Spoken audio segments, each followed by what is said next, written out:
chaîne yacu chaîne d'ailleurs twanahinduye izina turashaka kongeramo utundi tuntu niyo mpamvu twahinduye izina ariko nta kibazo cyane. Uyu munsi rero tugiye guteka pepper steak.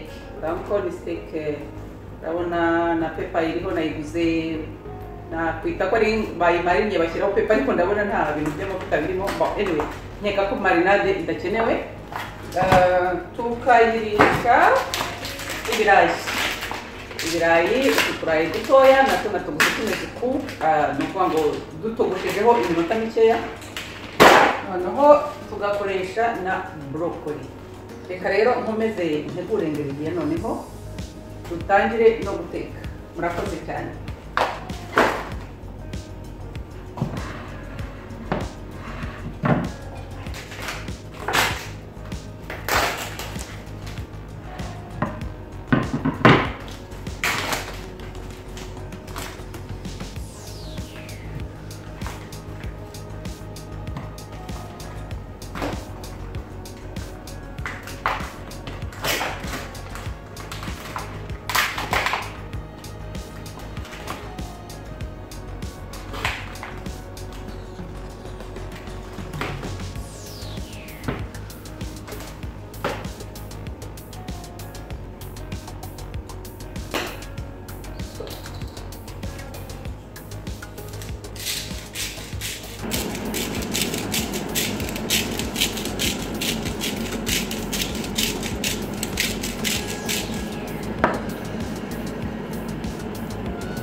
Reka duteke ibirayi kuko nibyo bifata akanya, inyama zo zirihuta cyane.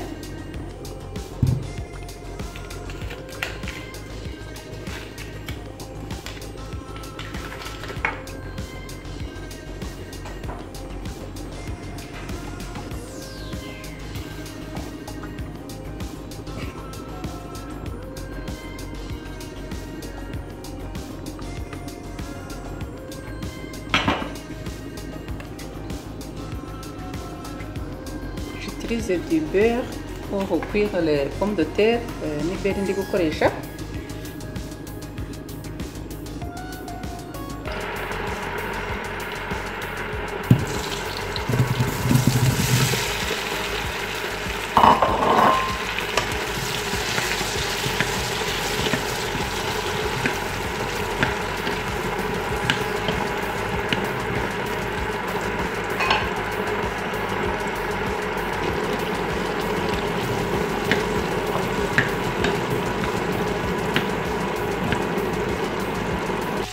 Hagati y'iminota 8-10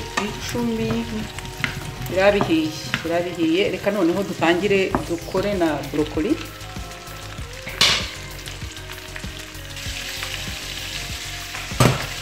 Ngiye guteka brocoli. Ukuntu nziteka rero ntago nziteka mu mazi menshi ngewe. teka mu butuzi dukeya.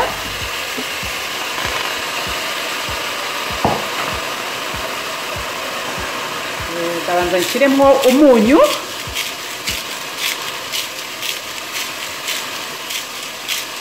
Undi nshyiremo utuzi dukeya, vraiment dukeya. Ubundi nteke ku muriro mukeya. Ngabanye umuriro, mpfundikire, ubundi ziraza gushya neza, sinirwe nza kuziminina.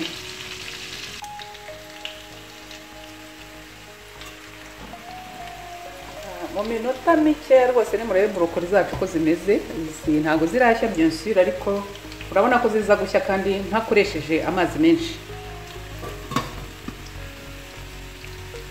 Ibirayi nabyo bashize nk'iminota 5 yonyine.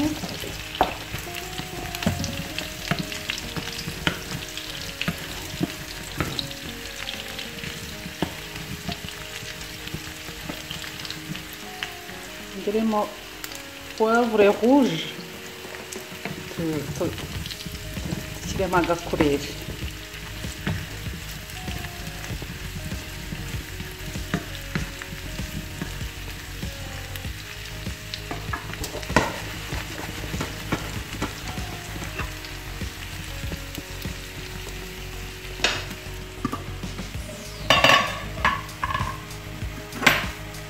Udakunda brocoli zashaye cyane gutya rwose zirahiye, nge nzikunda zidashaye cyane.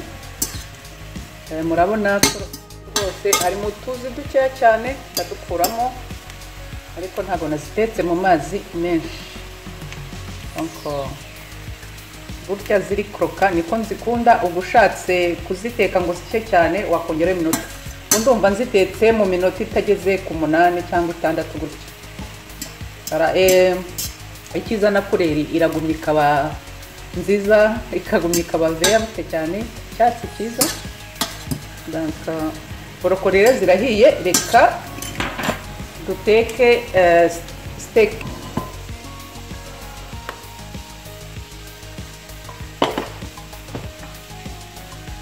Temo beurre nkeya pour commencer.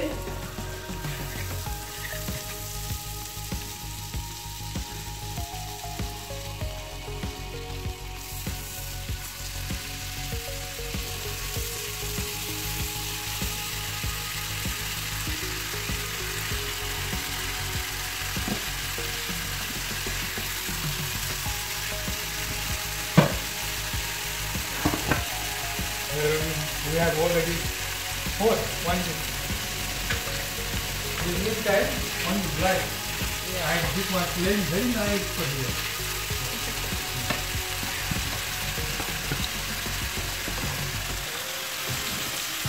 Ibirayi nabyo birahiye. Voilà. Yani les pommes de terre. Urabona ko biraryoshye cyane, birahiye. Reka tube tubishyize ku ruhande nabyo. Inyama zo steak yo irihuta cyane, ntabwo biri butinde.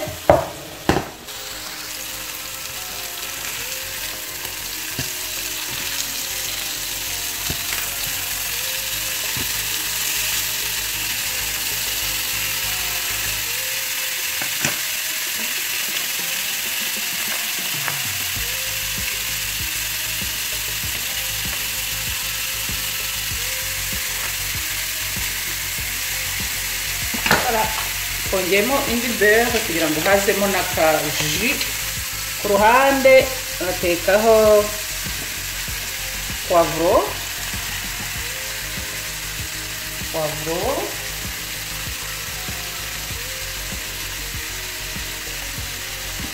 na tungurusumu.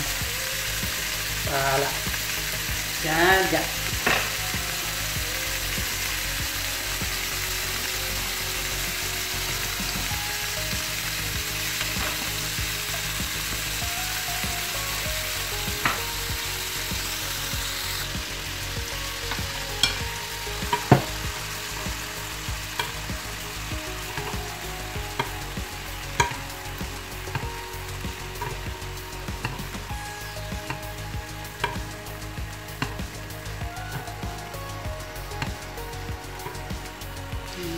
arroser de temps en temps no kugira ngo itaza guhuza yumva ikomeye nko ji kagumya yinjiramo neza neza noneho ikaza wumva iri tanda.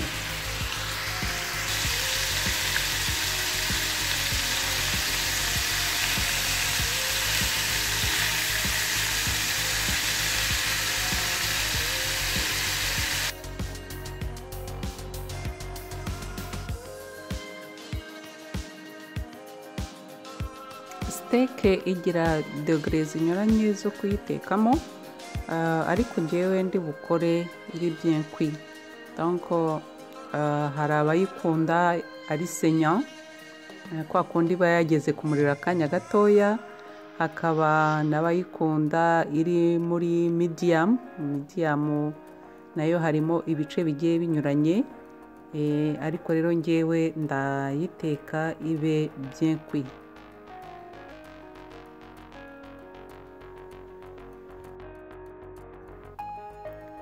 Nk'aha ngaha twavuga ko igeze kuri medium well, nuvuga ngo ni cuit, njyewe ndongera ntekeho gatoya kugira ngo igere kuri well done, donc bien cuit.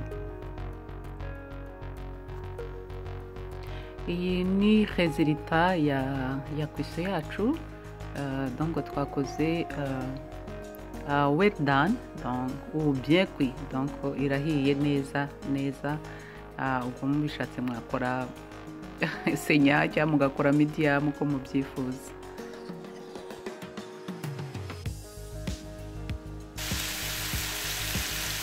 Recette y'uyu munsi irarangiye, murabona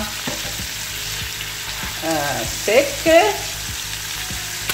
brocoli twatetse mu tuzi dukeya, hano naho ari ibirayi twatetse muri beurre dushyiramo na paprika rouge. Donc niyo recette yacu y'uyu munsi. Murakoze kumenya kuduteza imbere mukurikirana video zo kuri channel yacu.